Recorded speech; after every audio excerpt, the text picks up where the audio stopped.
Hello, my name is Nayeli. I've been studying the British Council for years, and I highly recommended this school due to teachers are really nice people and also classmates. I mean, the environment here is pretty cool. I'm currently in the writing for IELTS course.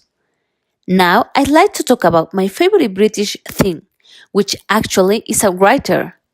Who's he? Hello,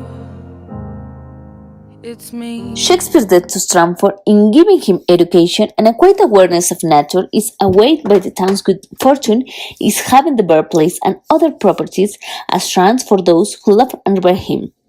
Few visitors are disappointed by a town where there are 3 theatres, a beautiful medieval church, and many houses dating from the age of Shakespeare.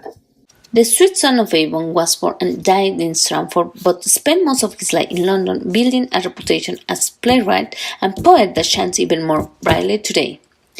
In the 19th century, visitors to Stratford carved the names into woodwork and furnished to scroll on the ceilings, to afgard properties connected by the bar for future generations. 5 were bought by the Shakespeare Birthplace Trust, which still cares for them today. More properties connected with Shakespeare and his family life out the outskirts of Stratford, such as Anne Hathaway's cottage, is a shortly within walking distance of the town.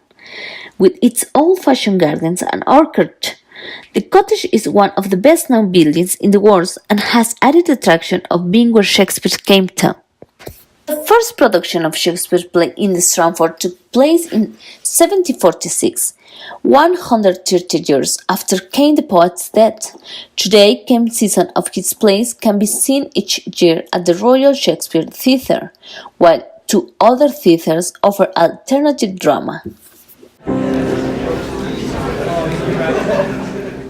I think Shakespeare is massively significant in our culture. He was responsible for coming up with phrases that we use every day. His plays are taught in schools at all levels, and they're some of the most famous plays in the world. We're proud of Shakespeare, and the Shakespeare Globe in London is amazing. Well, Shakespeare has had a massive impact in British culture, but not only British culture, but internationally around the world. I don't think you'll find a single person around the world who hasn't heard of Romeo and Juliet or kind of knows the story to some extent. Me, myself personally, I only really read Shakespeare at school, but because of the impact it's had on society, I know about most of his plays, I know most of the stories. I also know that a lot of words that we use today came from Shakespeare's plays, so clearly the impact has been massive. So I personally I haven't seen that many of Shakespeare's plays. I've seen a few. Everybody studies them at primary school and secondary school. But I do know that a lot of the words we use today, a lot of the phrases we use today in the English language came from Shakespeare. So some of the idioms that we use come from Shakespeare. I don't know which ones, but for example, when we're talking about witches, they always say bubble, bubble, hubble, bubble, toil and trouble. That comes straight from Shakespeare. Some other fun things come from Shakespeare.